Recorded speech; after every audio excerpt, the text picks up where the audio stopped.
What is up, everybody, and welcome back to the Small Lake City podcast. I'm your host, Eric Nilsson, and here we are at episode 3. So for today, I have one of my favorite stories I've recorded so far. It's a real treat. It's the story of Cameron and Ying Nance and how they ended up starting a family in Salt Lake City, Utah, how they started their respective businesses, Bespoke Custom Clothing and Chubby Baker Donuts. And it's a wild ride. Starting with Cam being born and raised here, serving a mission in Thailand, going back to essentially be the English teacher for the Dalai Lama of Thailand, being in Thai TV shows, starting his own business, meeting Ying, and how their relationship got started and ended up here. Now, one thing to note is the conversation's a little long. I didn't want to miss any of the fun details because it is such an amazing story. So it's going to be broken down into 2 parts, with part 1 releasing today and part 2 releasing next week. So make sure to stay tuned to hear the rest of it, and hope you really enjoy this one. So super excited today to have 2 of my really good friends on the podcast, Cam and Ying Nance. When I was originally thinking about the podcast and thinking about a lot of the cool stories that I know of, theirs was one of the first that came to mind. Not only are they making, a huge impact in Salt Lake in such an entrepreneurial way, but just the heart of their story of finding themselves here is both inspiring, heartwarming, and endearing. So super excited to have them here and tell their story and all the fun stuff that they're working on. So welcome, guys. Excited to have you here. Hi. Hey, thanks for having us. Yep, And thank you for the kind us. words. The coffee. And the coffee, yes. Most importantly, the coffee. We're actually sitting in their new home in Draper, Utah. They're starting to build their budding family. And you go from a 1-bedroom townhome and start to expect your second. And that's when time and space become more and more valuable and sleep becomes more and more valuable. So, Oh, yeah. When she started walking, we're like, this place is not big enough for another one. plan And for also, expansion. we need places for my family to come visit. So that old house was not an option. Yeah. So now we got something better. Yep. So for those who don't know, Cam and Ying, and we'll get into the fun details of everything, but they have started their own 2 businesses here in Utah, Chubby Baker Donuts and Bespoke Suits, or what do Bespoke Custom Clothing. Bespoke Custom Clothing. So Chubby Baker and Bespoke Custom Clothing. Very inspiring stories in their own, but then you put it all together and it's, almost movie-esque. I might buy the rights to it at some point to make my own HBO limited special or Netflix store, but we can settle out the details later. We don't have to go through that right now. For sure. You've got exclusive rights. Definitely. Yeah. I'll get that in writing after, don't you worry. So cool. So as always, we always love to know how our guests got to Utah and found it themselves. And we'll kind of go in chronological order to help tell the story a little bit better and start with the Cam side of things and start to bring in Ying when she starts to come into the story. But she can also add her point of view throughout it all of how it became such a momentous experience for her in moving here. So Cam, obviously you're born and raised in Salt Lake, but Yep. what part of the valley are you from? What did life look like? Any hobbies, activities that you participated in? Yeah. So I grew up in Mill Creek. I was in Highland boundaries, but everyone in my neighborhood went to Olympus High. So I transferred to that district just because that's where all my friends were going. It was great. Growing up in Salt Lake was awesome. I had a great childhood, great friends, great neighborhood, great community. As far as activities, I played basketball my sophomore year at Olympus and then football my sophomore and senior year, but I didn't start or anything like that. I enjoyed playing and did it largely for the social life. Nice. So How many siblings did you grow up with? I'm the oldest of 4. I have 2 little sisters and 1 little brother. Were you pretty close with them? Or were you mostly hanging out with friends? What did that look like? Growing up, yeah, we were always pretty close, honestly. With my little brother, he's the youngest, and we're 8 years apart, and we didn't get close until he hit high school just because there was such an age gap.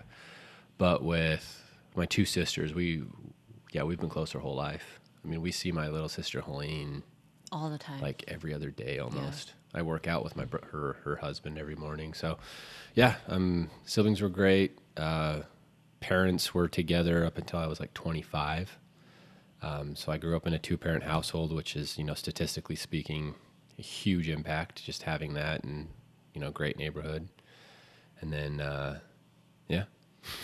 And obviously I know knowing you better than most, I know that comic books, Marvel, that was a big part of your life. I mean, Dragon Ball. Yeah. You have all of your collections still. Probably boxes on boxes, probably a whole corner of a garage. I'll show you my office that I'm working on downstairs. Yes. Yeah, I got a lot of cool stuff. Love that. As Ying shakes her head. Yeah, when we moved into our, I've got like a lot of Dragon Ball Z figurines, and she's like, you cannot have these in the house. So I put them all in my office, but she let me have 2 in our bedroom because like the color scheme. I see it looking at me every night. Just Frieza glaring at you. Yeah. It's probably Vegeta if I know Cam. I know Cam. Yep. Vegeta's the best. So yeah, I'm a huge comic book nerd. Dragon Ball Z. I love to draw. I mean, as far as like as far as the lore goes, as far as comic books, Star Wars, like I kind of know the ins and outs of a lot of that stuff. Totally. I get kind of obsessive about nerddom and hobbies that I enjoy. And I always respect that that's something, because I don't know, there's always one thing that kind of rubs me wrong in growing up, in that, and I've seen it in lots of friends, but it's like they have this picture of who they need to be as an adult, and it's like, oh, well, I'm in my 30s now, or I have kids now, so I can't do this or this. Mm-hmm. But in reality, like, I'm the same person to an extent that I was when I was a kid, teenager, 20s, 30s. And some of those same things I love are still today. Like there's so many things I nerd out about, from like, I mean, video games, I mean, anime and all those fun things. And well, dude, one of the best parts about being an adult is I can afford all the stuff I wanted when I was younger. Yes. Like I've been purchasing like graded Pokemon cards. Hell yeah. Yeah. Saving up for a first edition Shadowless Charizard. I told her the price and she's like, are you kidding me? It's like almost that or another house. Yeah, exactly. So I've been buying just like the little bit less expensive ones. It's just fun because like you don't have to give that stuff up, and it sucks when people are like, "Oh yeah, I left that go." I'm like, "Why? Like why? That's like made you joyful." Yeah, exactly. Well, at least your mom didn't randomly give all your Pokemon cards to the DI. Did she do that? Yeah, I was like, because like, do you remember when like a year or two ago when Pokemon cards, like this whole resurgence just came back? I was like, all right, let's go find them. Yeah. Look under my bed where I knew they were in my old room. I was like, they're not there. I'm like, hey, Mom, like, where are they? She's like, oh, took them to the DI. You didn't want them, right? And I was like, it's like that ultimate like record scratch moment of like, I'm like, cool. I had my shiny Charizard, I had my shiny Blastoise, my shiny Venusaur. Like, So I bought right before I left to my mission, I bought a high grade Charizard card. And put it in my collection, and my little brother's friend stole it while I was on my mission. I came home and it was just missing. Oh. And I was like, oh my gosh. Brandon! So, yeah. Right, Ying? Well, we don't know who stole it. You can't really say. I know who stole it. I know. We know. Yeah, there's only one that knew I had it. Oh, I love that. Yeah. So let's talk about mission. So where did you go on your mission? What years was that between? I left on my mission April 2008, and I went to Thailand. What parts of Thailand were you in specifically? So the mission technically includes Thailand, Myanmar, and Laos, but Laos and Myanmar aren't open to the missionaries. So it's just mainly Bangkok, and then outside of like north and northeast of Bangkok. So Bangkok, obviously massive city. There's like 17 million people there. A little bigger than Salt Lake. A little bigger than Salt Lake, but the majority of the population, I think there's 70 million in Thailand now. Mm-hmm. The majority live outside of Bangkok. But it's just like that's that one hub, and everything else is just kind of rural, small city. I spent most of mine like in the rural part. Okay. And did you like that more than like in the city? Oh yeah, absolutely. It was, I don't know, I just felt kind of disconnected from everything, you know what I mean? Yeah. Like especially compared to like the childhood you had, like that's got to be such a difference in culture. Yeah. Well, I got super lucky because growing up, I loved Asian culture. Like, so in Bangkok, there's the Grand Palace. It's like the palace, and it's right next to this really famous like temple, massive temple grounds, gorgeous, gold plated. It was my I didn't know where it was in high school, but on my laptop, it was my wallpaper for like 2-3 years. This is before your mission. Before a mission. I didn't even know where this was. I would just look up like Asian temples, and I would like plot. I'd normal Google post a searches picture. from teenage kids. Great Wall of China, And then also like the Gold Pavilion in Kyoto, Japan. I love that place. So I just loved it. I love like one of my favorite movies. It's top 3 is The Last Samurai. I watched that so much in high school. Just like his adventure, like not finding himself in the States and all the issues. And then he goes to a simple life in like rural Japan and like, I guess like absorbs their values. Totally. And then fights for it. Yeah. It's crazy. Like absolutely loved it. So before I got my call, I just remember thinking I didn't want to go stateside or to Brazil because that's where all my friends were going. Totally. And it was Bangkok. And I was like, I don't even know where that is. And I Googled it. I think Google was a thing then, right? Yeah. Looked it up. And then what popped up was that my background. I was like, whoa, that's trippy. Yeah. So, it was great. 2 years there. And that single decision led to like everything in my life now, like literally everything that I'm doing, who I'm with, further experiences is 100% because I made the decision and I almost didn't go. The church has always been iffy with me, but I don't know. I'm glad I decided to go and it was one of the top 2-3 best decisions I've ever made. So got it. So you come back from your mission, you started working at ClearLink, if I remember right. Yeah, that's right. And how long were you there for before you decided to go back to school? I started up so this is a funny story. So okay. I got back and at the end of my mission, I was applying to every single BYU I could get into. I was just like full on drinking the Kool-Aid, like BYU is where I want to go. I'm going to go home and find a Mormon girl. I'm going to get married, start a family, right? BYU Provo rejected me, BYU Hawaii rejected me, and BYU Idaho let me in. And I was like, well, I'm not going to BYU Idaho. So the other way to get to BYU was what was then called LDS BC, LDS Business College, and then you do your like 2-year degree there, and you can transfer to BYU pretty easily. So signed up for classes, and I had 1 day there, and it turned me off so hard. So like I think I had gone maybe a day and a half without shaving, and I've got pretty thick facial hair, and if even on my mission, like I had to tell my mission president, like, hey, I have to shave every 2 days because if I shave every day, I get like tons of razor burn, right? So it was like the day before I was going to shave, like a teacher called me out for just distracting from the spirit of learning or something like that, like publicly in front of everyone. And I was like, what the heck? What the hell is going on? And then they wouldn't take my photo for the ID. And what? Because you didn't shave? I didn't have, I had what? Didn't have a clean stubble, cut face? like as much as Eric has right now, maybe less. Oh my God. And just in comparison, this is a week. Yeah. Like I have zero hair. Yeah. So I was like, and so I dropped that day. I was like, not doing that. And I went to Slick instead. Nice. And, worked at ClearLink, full time while I went to classes at night. Nice. Mm-hmm. And then transferred to the U. Cool. So the U is where I met Cam. So we were both members of the Sigma Chi fraternity, Pledge Brothers, and I won't say the year because I don't want to date us, but that's where me and Cam became, really, really good friends. We became close in pledgeship. Oh, totally. Yeah. Because I remember at first, I'm sure I've told you about this before, but I remember seeing you and I was always like, because when you get a group of guys together and there's always kind of this like, almost like chest puffing and like you seem like, whoa, who's this guy? And like, what's going on? And we were both returned missionaries, so we were a little bit older than everybody else. Yeah. And I was like, well, who's this guy? Like, I know who some of these other guys from before, but almost had this kind of like standoffishness, which I, like, in hindsight, realized like that's a total me thing. Yeah. And once I put that down and like got to know you, was like, oh yeah, like this guy's amazing. Like we connected so quickly. We had so much to bond over, especially going through this experience together. Yeah. Which led to us being, roommates in Foothill, roommates on Harrison. It's just kind of funny to see how like that decision introduced me to like. We've been friends for 12 years. Yeah. That's wild. I hate that.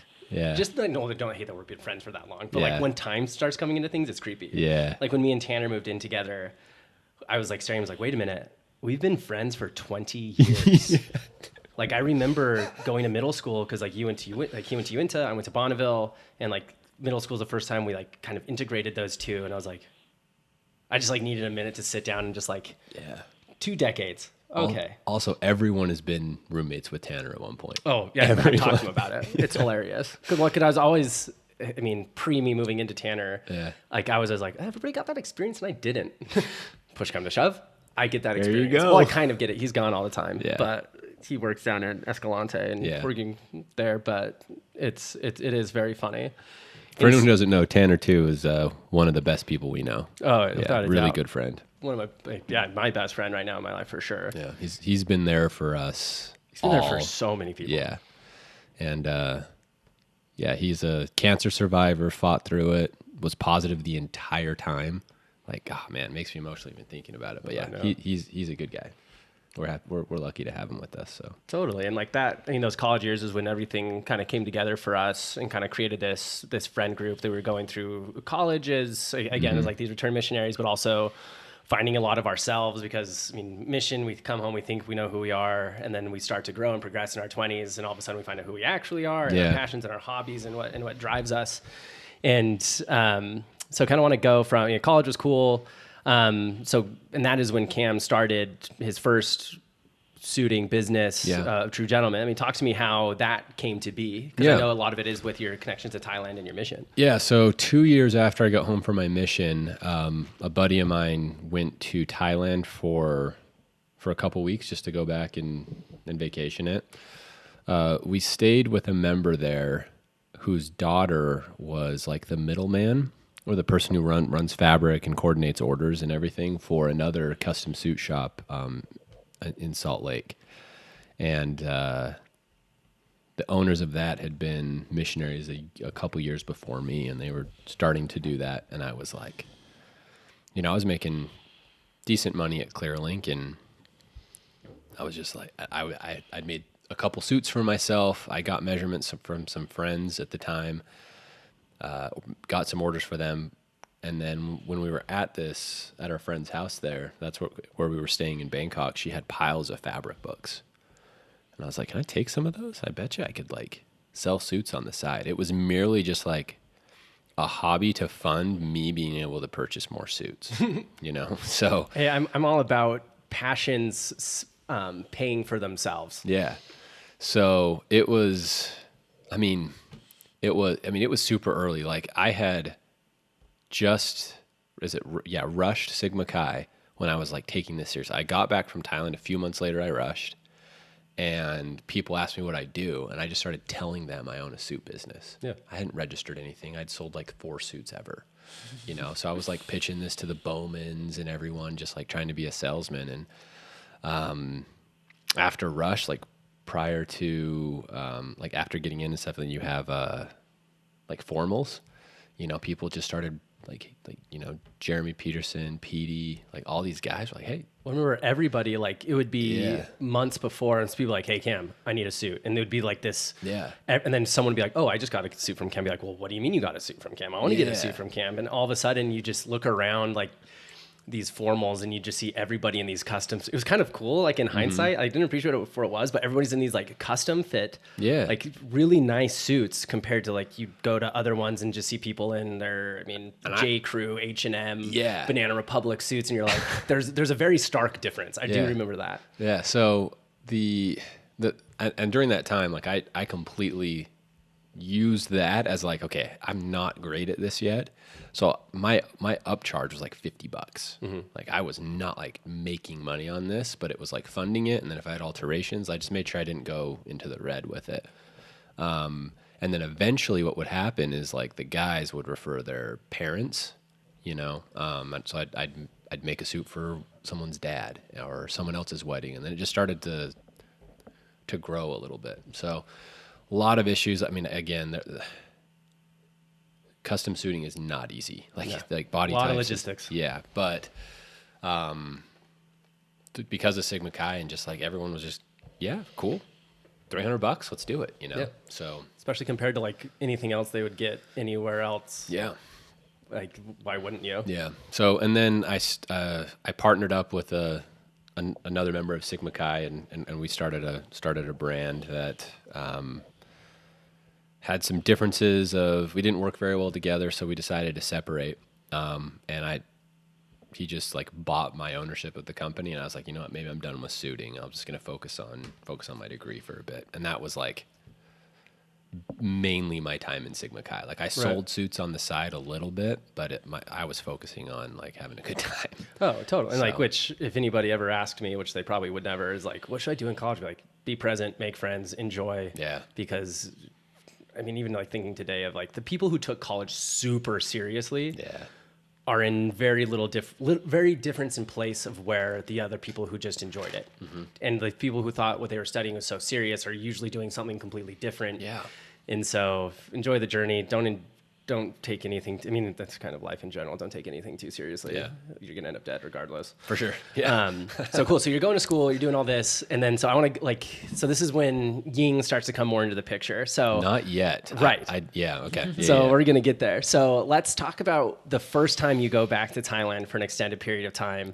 All right. Working for the monk. And I don't know the details of it. I want you to explain it better. So you get this opportunity. Walk us through how you got this and how you ended up back in Thailand. Okay. So just as a little bit of a preface before I rushed SIG, because I rushed SIG pretty late, like 23 years old, right? Yeah. Which is in college terms a late time to rush. Some do it older, but it's usually like 18 to 20 years old. But it also isn't like completely weird in Utah because that's just kind of part of the dynamic. Exactly. If you go anywhere else, it'd be like, what the hell are you doing? Yeah. But here it's fine. Yeah. So what happened is I got home from my mission, and all of my like really close friends from high school, they got married quick. So I was without friends, and I was just hanging out with people at ClearLink, and I never was like close to anyone. But through someone that I served my mission with, was really good friends with someone in Sigma Chi and introduced me to them. It was like Dag, Brandon Bean, a lot of these guys, and they're like, hey, you should rush. Hey, you should rush. I'm like, I don't know. Like, it sounds like something I want to do, but I'm old, you know? And then on the day of rush, I wasn't going, and my phone just started blowing up. Like, where the hell are you? Get your ass here. And I was like, okay, so I'll go check it out. And I went up, and I like the guys I met because during rush, you meet everyone in the house. You know, I remember meeting Tanner Bowman and just being like, yeah, there's a lot of good guys here. Totally. So decided to rush. Now, prior to my return to Thailand, I found myself in a similar situation. I was wrapping up my junior year. Garrett was engaged. You were with Jasmine. Mm-hmm. I think Parker was dating someone, or he was just not present in our apartment. Right. Tanner was like, all of my friends were in relationships, engaged or married. True. And I found myself like not hanging out with anyone because I was single. And I was like, what the? So I just finished my last final. I get back to the place on Harrison Street, and I opened up my laptop, scrolling through Facebook, and a guy I served my mission with had a post from like 2 weeks before. And he's like, hey, I work for this company that does tech work for this company that teaches English through like video calls worldwide. Big, mostly in China, and they're looking to expand to Thailand. And they have like a Thai partner. And in order to get in the good graces of the royal family, to get accepted as a foreign business into the country, they're looking for an English tutor who's willing to go and live in Thailand. And I was like, hey man, what's this about? That sounds kind of interesting. And he gave me a call. He's like, hey, they're pretty deep into the interview process, just letting you know, but I'll put your name in, and maybe you'll get a phone call. So I got a phone call, I think the next day, and that turned another interview. And then I got on the call, I think with the VP of the company. And he's like, we want to send you. Can you leave in 2 weeks? You know, I've got a car payment. I've got, you know, the rent, all that stuff. And I was like, yes. You're like, absolutely. I'll figure it out. So I figured out someone to pay for half. So my sister, I was like, I will, like, you just pay for half of the car payment, and I'll let you drive it. She's like, absolutely. So she did that, and then I was able to find someone to take over the remainder of my lease, and I just moved to Thailand. Yeah. So turns out the guy that I was teaching English to is a really famous monk in Thailand. How would you compare his fame to someone here? Like, I feel like everyone in Thailand knows who he is. Like, and while you're I thinking feel about like that, he would Ying, be like the 'cause- Dalai Lama of Thailand. Yeah. Yeah. Like, well, because I remember it was after you got back and we went to get Thai food at that place on 8 South, like right by Liberty Park. Yeah. And you, I mean, as we always happened when we went anywhere Thai related, like you start talking to them. And I could tell that you were starting to talk to them about when you were back in Thailand and the monk. And like I saw their like just kind of demeanor change. Like, and one of them ran back and came back with a picture of him and was like, "You mean you were teaching English to this monk?" And they're like, "Yeah." And they're like like, and people just kept coming forward. I was like, Yeah. "So pad Thai coming or is it not?" yeah. I think it was at Chanon. Yeah. He's very famous. Yeah. And I get there and he's extremely busy. So he wants to learn English, but like the time that I have to like teach him English was like so small. So when I met with him, he's like, "Look, I don't have a lot of time. What I want you to do is I want you to teach my temple grounds staff how to speak English, or at least help them to be better at it, because we get a lot of foreign visitors." So he's got this beautiful temple grounds called Raichuntawan in Chiang Rai. It's like the most northern province of the country. It's absolutely beautiful, mountainous terrain, jungle. It's nice and cool, except in April, but it's like super hot there in April. But and it's absolutely beautiful there. Massive temple grounds.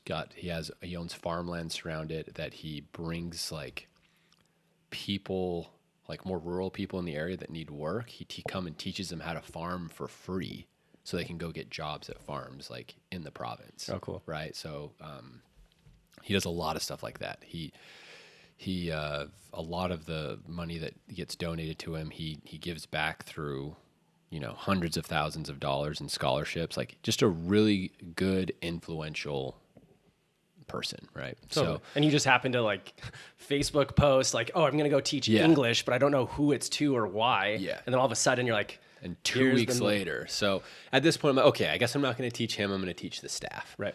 So for the first like week or two, like I never really talked to him. I was just like meeting his staff, getting close with them. And one day I was out with the Chauna, the farmers, and I was helping, and I was like, "What are you guys doing?" They're like, "I'm planting strawberries." I'm like, "Can I help?" I had nothing to do, right? So he, in his like van that transports him from the airport back and forth, he saw me in the field, like planting, like harvesting and like working in the field. He's like, "What is that white guy doing in the field?" And so he called for me. Especially if you're like, what are you, 6'4"? 6'2". Yeah, so the 6'2" guy in Thailand working in a field, I'm pretty sure you stuck out like a sore thumb. I had like the Asian Raiden hat on and everything. Like I was Asian Raiden. Yeah. So he calls for me into like there's this building that's an art museum for local artists that he likes to promote. And Sweet. So I go in there and I talk to him. He's like, "What are you doing out there?" And I was just like, "Well, you told me to teach your staff English. Like, I thought there was no one else. There was no one here." And he's like, "So you just like went out? Like, it's like, do all white people do this?" And I was like, "I don't know. Like, that's just what I'm doing." Then he looks at me for like 10 seconds without saying a word and goes, "Do you want to go to India?"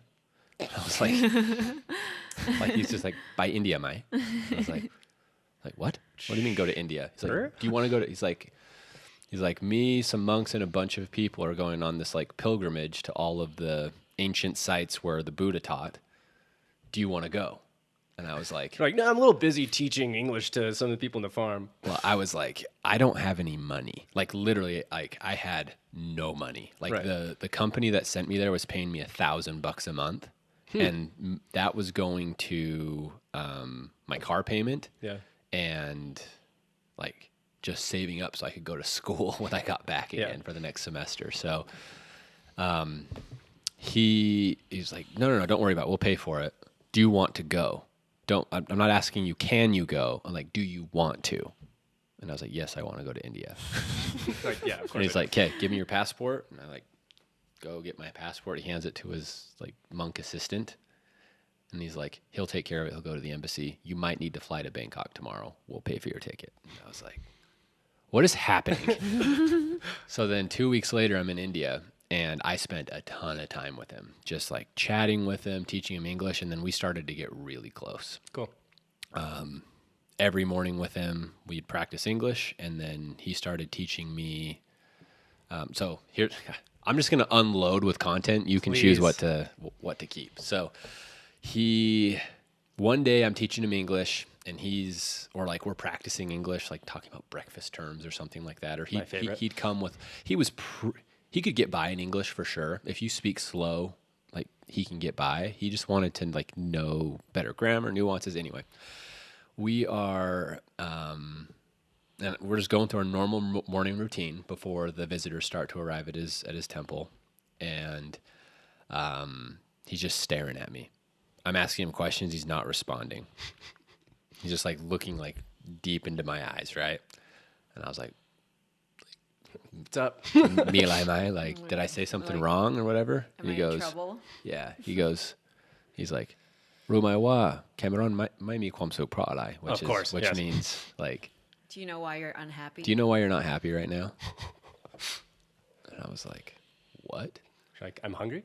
Yeah. Seriously, because you can't eat until the monks are finished eating. But anyway, a lot of cool rules that you figure out and like new vocabulary in Thai.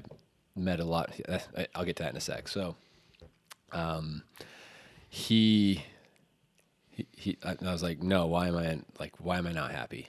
You know, I wouldn't consider myself unhappy at the time, but was I bursting with joy at the time? No. Right. And of course, if there's this famous monk in front of you, he's like, do you know why you're not happy? The last thing you're gonna be is like, no, go away. Don't like, you know? Yeah, for sure. So he's like, people who are depressed are living in the past too much. Yes. And I was like, okay. He goes, you're not depressed, but let me tell you about it. I was like, okay, I don't feel depressed. And he goes, people who are depressed are spending all of their time with their thoughts in the past. Mm-hmm. If it's focusing on something negative, they're reliving the worst parts of their life over and over again. Or they're focusing on better times that are better than now. And how could the best times of your life in the past compete with the mundane of today? He's like, that's not you. You don't struggle with the past. He's like, you're unhappy because you think about the future too much, which causes anxiety. Yep. Yeah, exactly. So, and I was like, all right, I'm getting chills saying it. He's like, okay. I'm like, all right. He's like, you're too worried about things that 90% of them won't happen. And the 10% that will happen, you can't prevent. Now I'm getting chills. Yeah. So I was like, all right, this makes sense to me. And he goes, what you need to do is just learn how to be in the present. Yes. And the best way to do that is what I teach is a way of meditation. And I want you to And for $59.99 a month, you too. I'm just kidding. And he's like, do you want to learn? I'm like, sure, I'll learn. Let's go. And so he taught me how to meditate. And at first it was tough, but it became part of my morning routine. I'd wake up, I'd run like 3 miles around the perimeter of the temple grounds. I'd shower, I'd go teach him, and then I'd meditate. And I'd started 15 minutes, but I was getting to 2 hours in the morning, just straight, no thoughts. I love that. I was so zenned out. My hair was long. I had a man bun. Mm-hmm. I was wearing like, I don't know. I was so zen, right? It was really cool, but it taught me how to, and I think it's stuck with me because I've never struggled with, luckily I've never had any issues with depression, but like when I'm feeling anxious, I know how to ground myself again, even though I don't meditate. Those are great tools to have, like, because whatever happens in life, there's always going to be periods of high anxiety or even like, bouts of depression, think about the past, and like being able to have those tools is there. And like, so when you were saying, I'm gonna interject really quick. So no, you're good. I remember when I was in my mid-20s, and I was going to therapy for, I was in and out of therapy and big fan of it. But I remember I heard my therapist say the same thing because they're like, I can tell, because like in my family history, we have a lot of anxiety and depression. And they said the same thing. They're like, listen, like you get depressed when you think so much about the past and you fixate on it. Mm-hmm. And your anxiety is thinking about the future.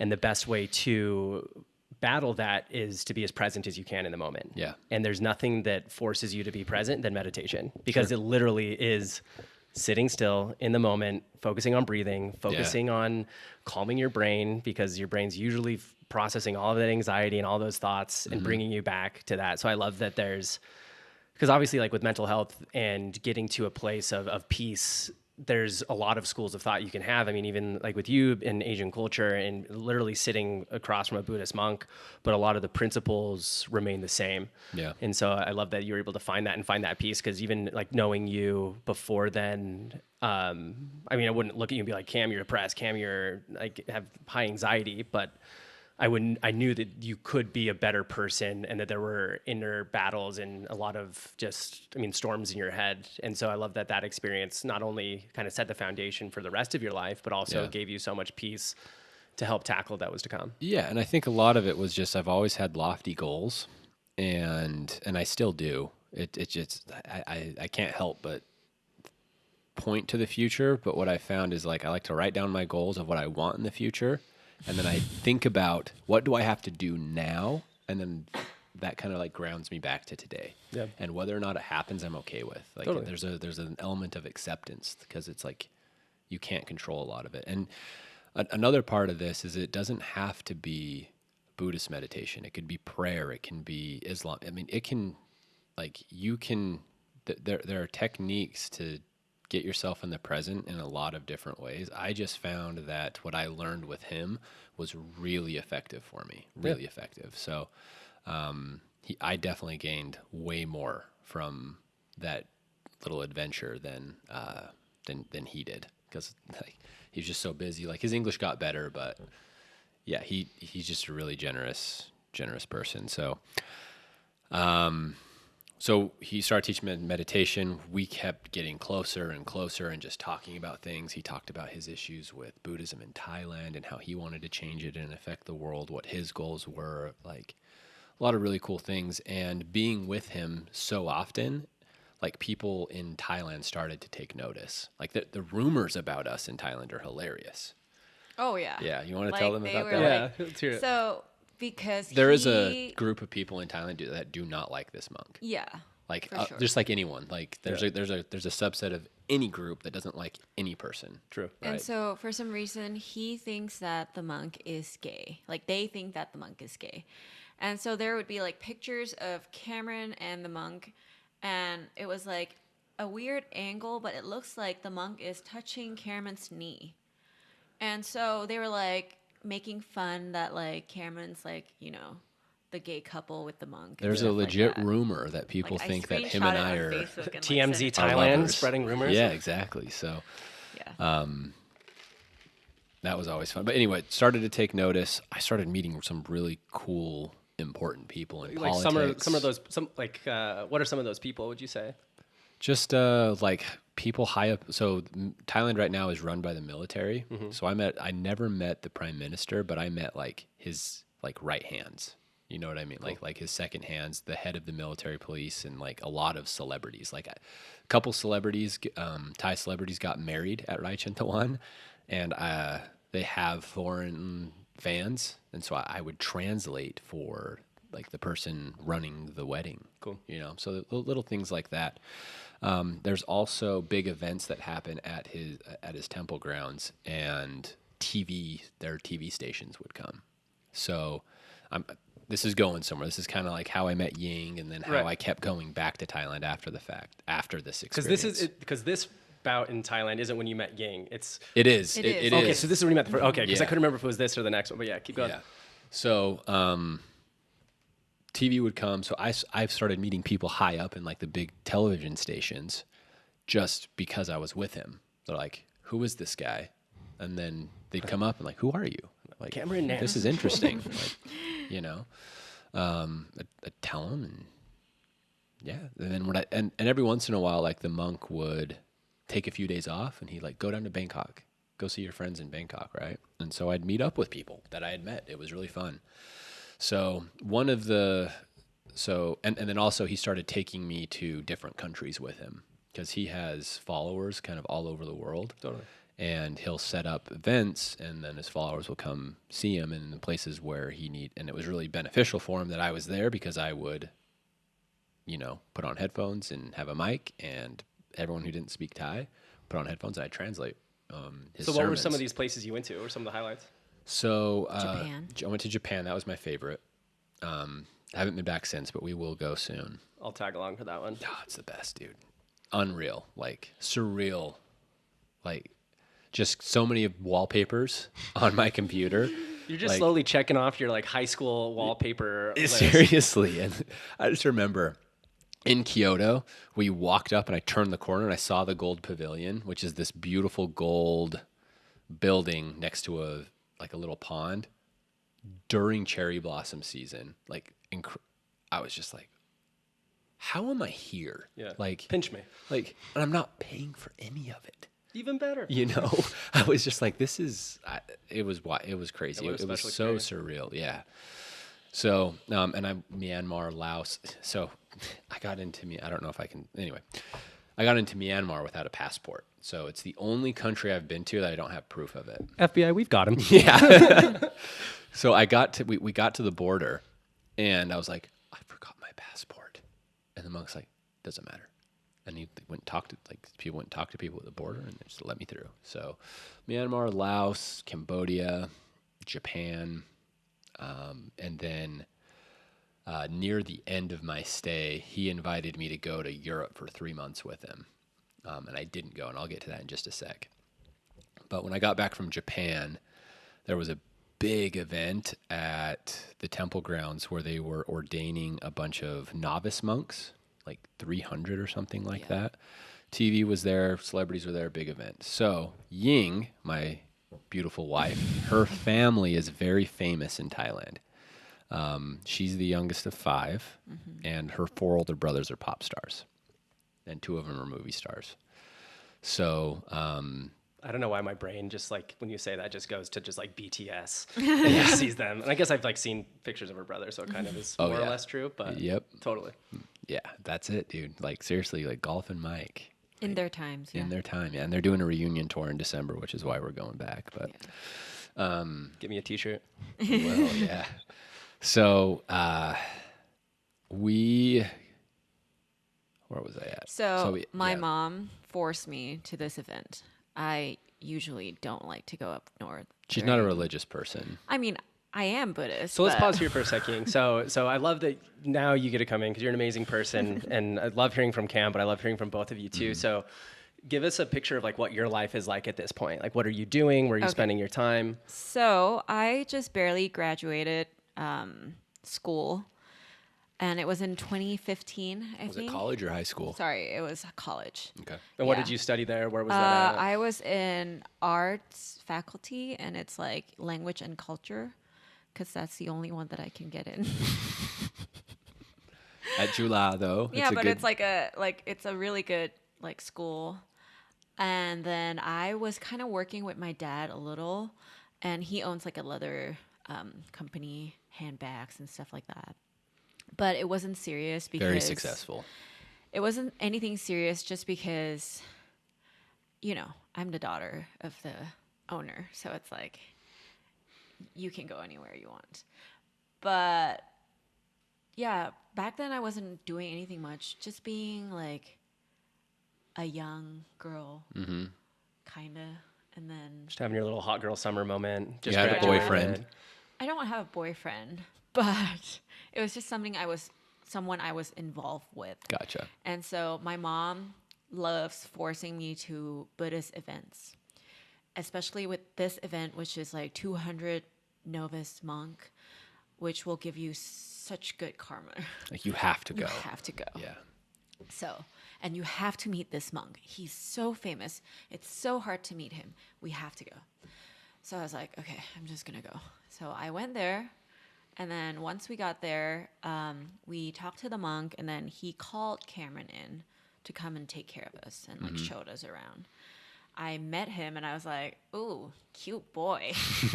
Like 6 She did not treat me like this, But though. I didn't, yeah. She was so playing mean. hard to get. Yeah, of so- course.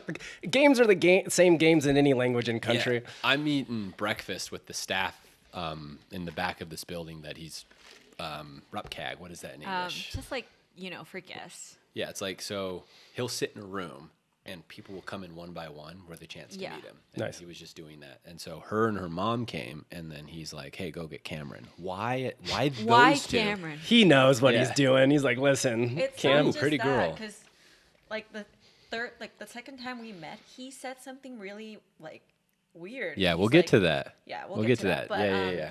So Cameron got there and he started speaking Thai.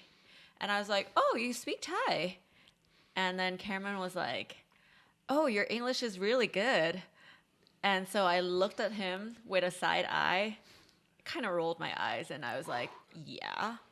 And in my head, I thought, you think Thai people can't speak English? Ooh. I was like, I've met Do you so think many we- Thai people, and they cannot speak English like Do you think can. we ride buffaloes? to He's like, school? you're absolutely right. Your English is amazing. I've experienced all of this. Yeah. Yeah, so, yeah. Do you want to tell them how you got your accent? Well, I go to American school. And And what? What show Oh, did and I watch Gossip Girls. Ooh, and So- tried to XOXO. act, and Yeah. and she would copy Blair. I was going to ask if you were a Blair fan. Yeah. I mean, so I speak another language, and like the way I speak Spanish is very different than the way I speak English, and almost like my personality is different between your personality changes. Yeah. And it's always interesting because if I could go back, I would almost be like, all right, now who am I going to emulate? Because I speak very Mexican Spanish, but like to be able to be like learning English, being like, British, no, American, no, this, Blair. Blair, yeah. Let's do this. Because it's And, Blake like, I would Lively, think right? that I am Blair. Like, No, it's not Blake yeah. Lively. So, Yeah. So So you meet there. she rolls her So, eyes at yeah. me, and I'm like, ooh, attitude. doesn't scare him. And so I'm walking around, her and her mom showing her the temple grounds, explaining things, and they do not. And Ying, is your mom like, Ying? No. I am a dekwat. We're not like. You're a so- dickwad? Dekwat, a temple boy. Like, Yeah. I And am also, not an like- eligible bachelor for her daughter. Got it. Yeah. And also, like, he's white. So he's not an eligible son in law. Multiple boxes not checked Yeah. for what would be considered eligible. Like, not if, not Chinese background, not from a extremely wealthy family. Like, just not what She's my just mom enjoying the would tour imagine. with Yeah. the temple Yeah. boy of this famous monk. sure. Yeah, and also like he's not Buddhist. My mom was like, "Why are you not converted yet?" Yeah, that was a common question. So I've never have considered myself Buddhist. We don't need to get into why, but she's just like, "What are you?" I was like, "I don't know. I think I'm like more culturally Christian. I've got a lot of Christian values." And she goes, "What do Christians believe?" And I kind of explained it, and she's just like, "You can't be forgiven of sin." You know, she was just like, "I'm like, Yeah, "Okay, my mom lady." is my mom. Yeah, she's very straightforward. I'm like, okay, that's fine. Like, I'm not Like, agree I'm to not disagree? trying to convert you, Right. you know. Just so- answering your questions. But yeah, she did not give me the time of day. And the event starts, and there's a ton of people there, and it's like a religious place is not a really good place to flirt. So, especially when you're the like guy who's right next and like doing the events with the person who runs the place. What's it called? The right? Dekwa? Yeah, the dekwat. The Dekwat? Yeah. Kid temple. It was kind of hard because Temple like, kid. yeah, it was under the temple and like my mom's there and everything. My brother's there, my grandma's there, and I'm just like, okay, how do I do this? Yeah. So the next day, it's It's like Mission Impossible of flirting. Yeah. Religious Yeah. place, families all there, Yeah, multi-generational. and mom's always like right Yeah. next to me. Like there's no way. And there's this one time we were just sitting in the back of like a golf cart, just the two of us, and my mom was doing something. And so we were just like chatting, Mm-hmm. and to the point where I was like, "So, do you have a Facebook?" It wasn't on the golf cart though. It was in the forest Yeah, it was with in all the the rubber forest, yeah. trees. And everyone was piling out. The event was over, and I was just sitting on this like turquoise chair. And I was sitting there too. and then you come over. It's like, so do you have a Facebook or something? No, we were chatting about. Oh, we like, were. We were like kind of okay. Have you been to Bangkok? Blah blah blah. And then I was like, well, if you come to Bangkok, you should hit me up. Yeah. Do you have a Facebook? Yeah. 'Cause Ying, the power 'cause moves. He Look would at make you. a move, and I was in. I'm a- sure, Cam, you're in a position where you can't. Oh, I like- made plenty of moves after that Yes. were. Well, I mean, like in that situation, you reciprocated with probably rejection. weren't in a place where you're like, hey, like, what's your WhatsApp? Or like, like something Yeah. that And in you- most places would be. But because of all of these other dynamics, Yeah. you're like, yeah, probably not going to work. So I'm just Yeah, not I gonna wasn't at Sigma Chi. Yes. I couldn't just like make a move, you Right. know. The So thing is that I grew up super shy, and the time that I met him was the time that I was trying to change myself. It's the time that I feel like I need to start being the first one to make moves, to like make things happen. So I made a move by asking for his Facebook. Maybe we could meet up in Bangkok. I don't know. Very innocent too. Yeah, like you it could meet wasn't up and do whatever. Like it's I'm not nothing gonna romantic. Go to America, you know. So I went Yes. onto her Facebook and started liking all of her pictures of her in a bikini. So there Very- was no very mistake. So there was no mistake that I was interested, right? love that so much. So why don't you tell them what you would do? So when I was there, I did have opportunity to, I mean, a flight round trip from Chiang Rai to Bangkok at the time was like $30 if you like bought it 4 days in advance, $60 day of. Yeah. Right. It was cheap. So after that time we met, I went up again to the temple Why? in July to like, yeah. Well, there was a chance because my brother was going up there for like a small event. And so I was like, you know what? I'll go with you. I'll go with you, brother. Yeah, There's no I'll other go with ulterior you. motive. Yeah. And I had told the staff, the head of the staff, Vrung, yeah, if she another comes, really good let friend. me know. Of like anytime if she shows up, let me know. Yeah. Right. And she showed up. Yeah. Yeah. And they let you know? That's where the weird thing the monk said was because we were sitting right next to him and he said, you two should get married. No, he said you two are. So he's sitting there and you guys were donating his lunch or something? Yeah, we were donating lunch and we also donate like a big bell for the. That's right. Yeah. Yeah, that's right. It's under still our there. Family name. Yeah, it's still there. I'm thinking like Liberty Bell, like bell. Yeah, but it's like a Buddhist bell, Okay. Yeah. right? And it's beautiful, absolutely beautiful. So, and then also Mike is my brother. was Okay. asking to be a monk with him or accepting an invitation or something like that. Something along that line. Yeah. I don't remember. So I am with this monk like almost 24, like all day, right? So I'm just like helping with this event and I'm just sitting there. And then he's giving a talk to her family and then all of a sudden just says that Ying and I are going to get married in the future. And we like look And at we're each like- other. Which is like, this is what, like the second time you Second guys time we have met. met? And Yeah. like, obviously Cam by now is obviously interested. Ying is interested, but to have someone be like, you're going to get married. And and you're her like, mom was like, My mom wasn't there. no. No. what did Mike say? Did he hear this? He didn't hear this. He didn't care. Yeah, he's got other things going on. Yeah, he's super busy. Yeah. So, and then another cool thing, we in one of the, what's a salah? What is that? Tamasapa. What was that? I don't know. It's like a building on the grounds where Okay. everyone was eating lunch. And who took the photo of you and I talking? One of my brother's friend who was there as well took a photo of us like sitting and just like Like we're sitting next to each other and we're chatting. And I have a nervous habit. When I'm nervous, I pick my calluses on my hands. Same. From working out. And in this photo, like I'm just Picking away. picking away. yeah, Yeah. but like the eye contact that we have in the photo is just like it's something. Yeah, for sure. Aw.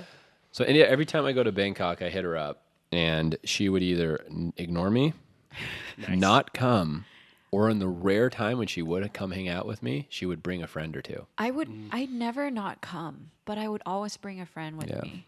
Why was that? It's easier to get out. Fair. And also it's like why would you want to go and like have something more when he's not here? He's in America. Yeah. Like there's Totally. I just wanted to hook up. no, yeah. There's no chance. And yeah. And also one more thing is that because of how close he is with the monk and how like my brothers are famous, I just don't want to be like the talk. You didn't want to end up Like, 'cause we the don't next thing know- on TMZ Thailand of Not like, TMZ, but like the gay monk is now interested in Mike and Like- Goff's sister. yeah, like we don't know if he's gonna talk or anything. Totally, So it's yeah. like it's better to just, date someone who doesn't know anyone. Yeah. Yeah. So nothing really like we were Snapchat friends. Snapchat. I don't know if that's still big, but Yeah. we'd send Snapchats to each other, and nothing ever came of it. She was just a girl I knew that I thought was cute, but nothing happened. To get to why I left the monk, so he invited. Like I could have stayed there at the temple grounds for as long as I wanted. Like I could have just stayed there the rest of my life and like worked with him. But I got to a point where I just started to feel like I needed to do something with my life. Like the part of my life where school, partying, adventure, I had checked off so many boxes that I was like, I feel like it's time for me to get to work. I want to accomplish something now. And I felt like if I went to Europe for 3 months with this monk, all expenses paid, seeing, England, France, Spain, and he stays at, his followers donate enough to make sure stays in very comfortable places. Got him. Let's say. And I felt like Grang Chai, I felt like if I accepted that, I was signing up long term. Yeah. Right. And I was like, well, I could stay here for another 3 months, but after Europe, I come back, I'm going to want to go home.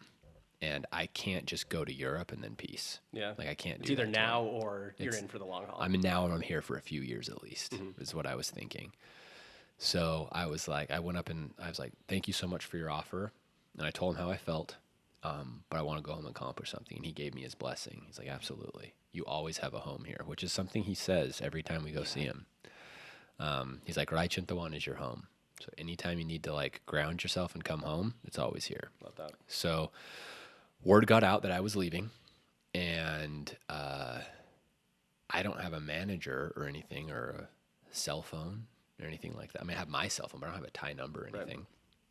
Right. So an executive at a TV station in Bangkok heard I was leaving and contacted a member of the staff, one of the leaders of the staff at the temple, and asked her to ask me if I could meet with them in Bangkok before I leave. And I was like, what for? She's like, I have no idea. Okay, so I go meet with them, and they come out and with an English speaker, and I start speaking Thai, and the executive's like, whoa, your Thai is really good. I'm like, okay, cool. Well, we have a treatment, pre-script, but an idea for a show. And it's about a white guy from New York who becomes a monk. And would you be interested in playing that role? I was like, I've never acted before. I've never had any aspirations for acting before. Sure. Let's do it. Yeah. And they're like, okay, well, it's still in the early stages. It may not happen. But if it moves forward and if, if we can get funded and there's an interest for the premise, yeah, we'll let you know. So I moved back to Utah, and I moved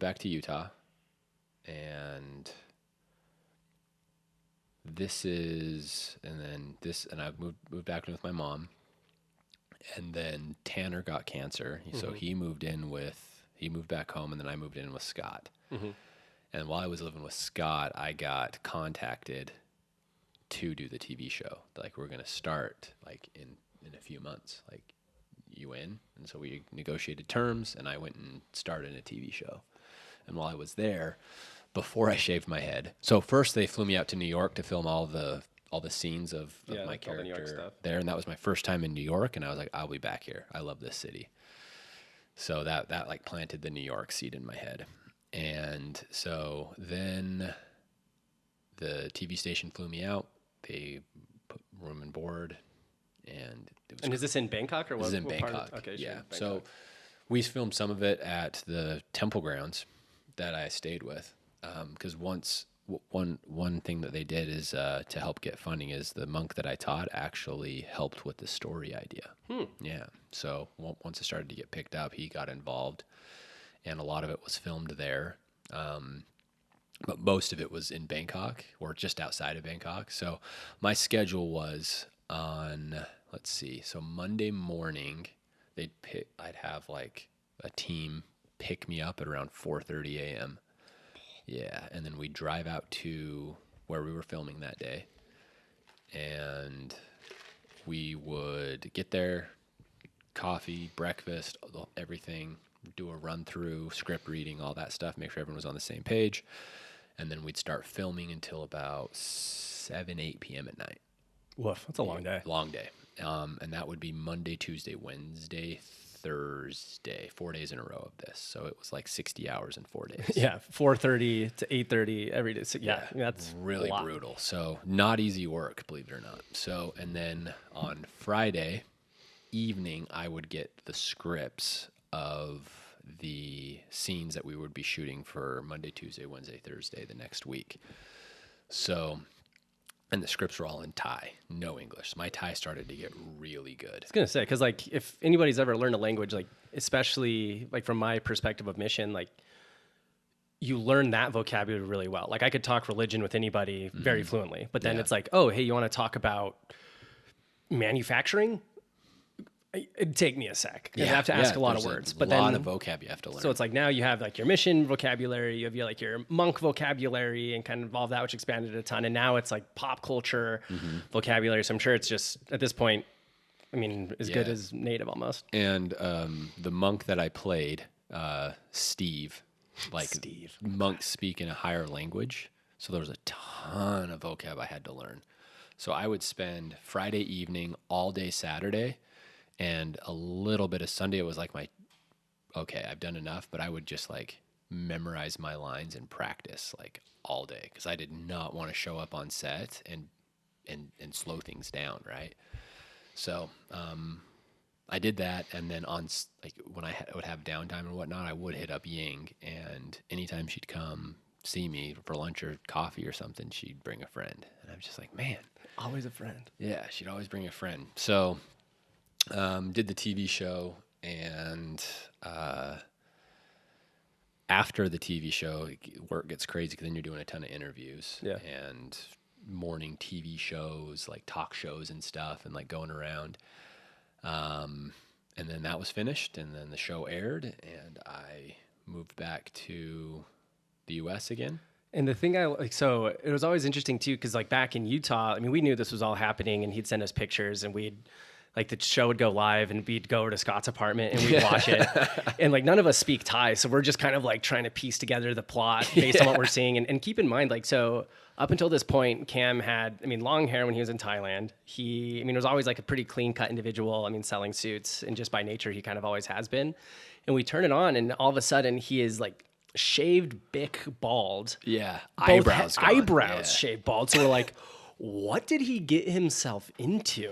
But like also just like watching this and giggling and trying to figure it all out. So I was so scared my hair wasn't going to grow back. I would like look in the mirror like, oh, is it gone forever? Like, what have I done? Yeah. Speaking of anxiety. Yeah, seriously, talk about, it was crazy. So I took that money and I moved home, and my intent was to finish school. I still have one semester left. I never finished. Classic.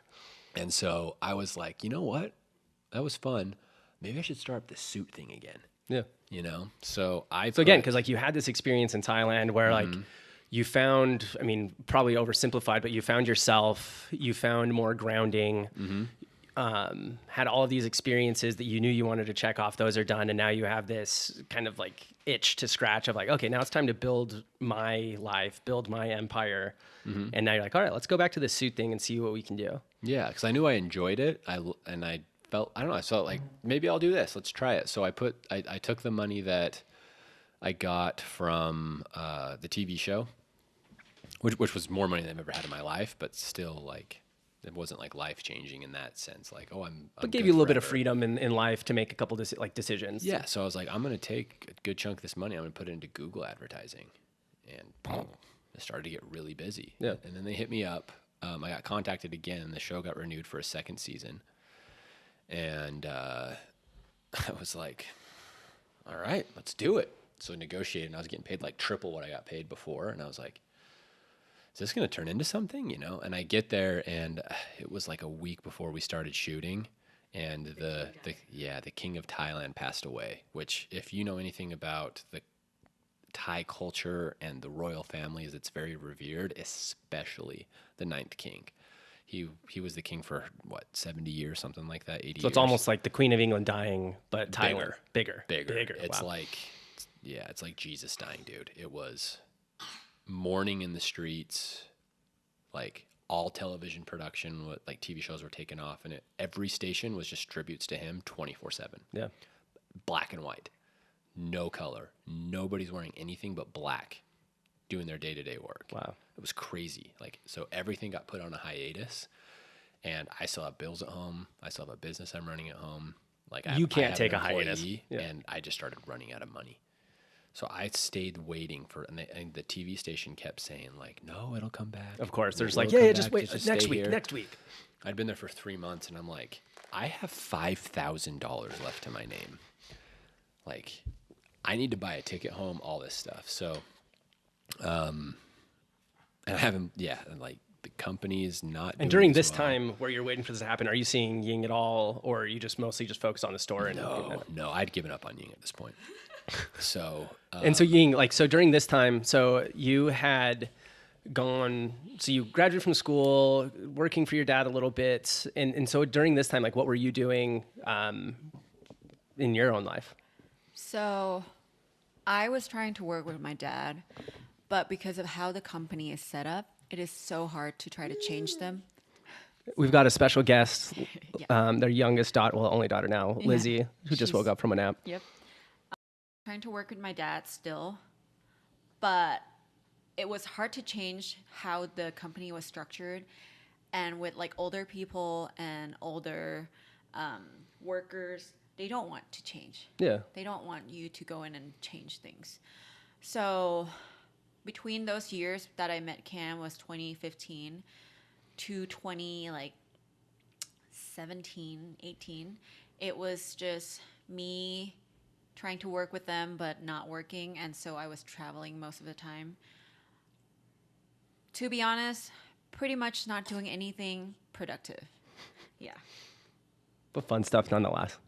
And is this like when you started posting some of your like travel stuff to YouTube? And No, not yet. I didn't start YouTube until I started dating Cam. He was the one who convinced me to start a YouTube channel. Oh, I didn't know that. Yeah. He was the one who said like, hey, like you have a lot of things that you want to share. Like why don't you start a YouTube channel? Like people would watch your YouTube channel. And I was like, no, they won't. And like, I can't speak in front of a camera. Like I can't do that. Yeah, and it's so funny you say that because the Ying I know now, because I mean I watch your YouTube videos and like I subscribe, and it's funny now because if you watch those YouTube videos, I would never guess that you're like, I don't want to be on camera. I don't like this. Yeah, I mean, I'm a person who like I don't like going on like I don't like doing presentations in front of a lot of people. Mm-hmm. I get nervous if I'm on stage or anything like that. Mm-hmm. So it took me a while to like get used to being like on camera and talking to the camera alone. Well, tell them what your uncle like, just like a lot of like the belittling and stuff. One thing that made me always feel like I can't do a lot of things just because my uncle, who I don't know, I don't think if it's jealous or anything, that he's jealous of how my dad is successful and like my mom is having like a good life. So he likes to he said something to my mom that I heard, and it was like, your daughter is good at many things, but not specifically like anything. She's like a duck. Like, she can do a lot of things, but they're not, like she's not the best at anything. You're like, thank you? And I'm like, is that true? And she, like, took that to heart. I mean, but it's like an uncle. It's like I was family. like 8.